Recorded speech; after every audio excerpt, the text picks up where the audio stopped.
అలాంటి ప్రాజెక్ట్ అయితే 2014-19కి 72% మనం పూర్తి చేశాం. అయితే నేను డీటెయిల్స్ కి ఈరోజు పోవడం లేదు, మెరిట్స్ మళ్ళీ మాట్లాడతాను. కానీ బాధ అంతా ఏంటంటే ఆ డేట్స్ కూడా మీకు మళ్ళీ ఇస్తాను నేను, మీరు కూడా స్టడీ చేయాలి. ఈ రాష్ట్రంలో ప్రతి ఒక్కరు కూడా అర్థం చేసుకోవాల్సిన అవసరం ఉంది. ఒక వ్యక్తి రాజకీయాలకి ఉండదగ్గ వ్యక్తి కాని వ్యక్తి రాజకీయాల్లోకి వచ్చి రాష్ట్రానికి ఒక శాపంగా మారి, ఎందుకు నేను ఈ మాట వాడుతున్నానంటే ఇది ఒక ఉదాహరణ. పోలవరం కేస్ స్టడీ ఇలాంటి చాలా జరిగాయి.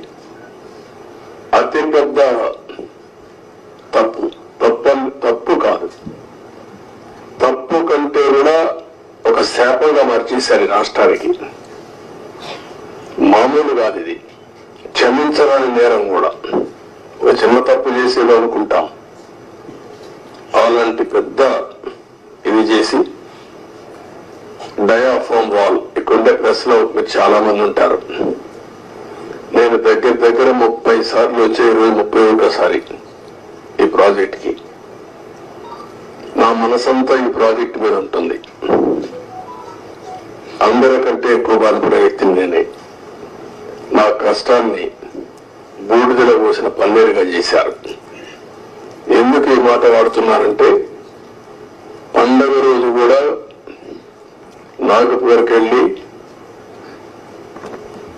ఇప్పుడు గట్కర్ ఎక్కడ ఉంటే వాళ్ళ ఇంటి దగ్గర ఉంటే పోయి ఆయనతో మాట్లాడి, అదే మాదిరిగా అప్పుడు ఉమాభారత్ మినిస్టర్ అంటే ఆవిని కన్విన్స్ చేసి ఎక్కడ ఎలాంటి అడ్డంకులు లేకుండా అన్ని అడ్డంకులు, ఇక్కడ కూడా ఒకసారి 2 సార్లు అయితే ల్యాండ్ ఎక్విజిషన్ వీళ్ళంతా కూడా కొంత ట్రబుల్స్ క్రియేట్ చేస్తే వాళ్ళందరినీ పిలిపించి నయానా భయానా చెప్పి వాళ్ళు కన్విన్స్ చేసి వాళ్ళకు లిబరల్ గా రీహాబిలిటేషన్ కానీ రిలీఫ్ కానీ ఇచ్చి మొత్తం చేశాం. వీళ్ళు చేసిన పని మీరు చూస్తే ప్రభుత్వం వస్తానే రివర్స్ టెండరింగ్ అన్నారు. వచ్చిన వెంటనే అదే రోజు, ఒక మాటలో చెప్పాలంటే సేమ్ డే ఏజెన్సీని మార్చేస్తామని చెప్పి స్టేట్మెంట్ ఇచ్చారు. 4-5 రోజుల్లో ఇక్కడి నుంచి ఏజెన్సీని వైండప్ చేసి బయట పంపించారు.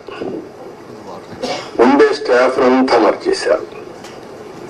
ఆ ప్రిన్సిపల్ సెక్రటరీ, ఇంజనీరింగ్ చీఫ్ అందరినీ మార్చేశారు.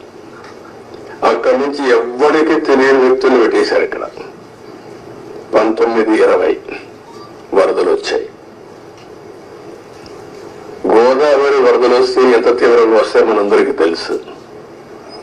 2 సార్లు వరదలు వచ్చాయి. మొత్తం మీరు చూస్తే దగ్గర డయాఫామ్ వాల్ 4 చోట్ల బ్రీచ్ అయిపోయింది. 35% డ్యామేజ్ అయింది.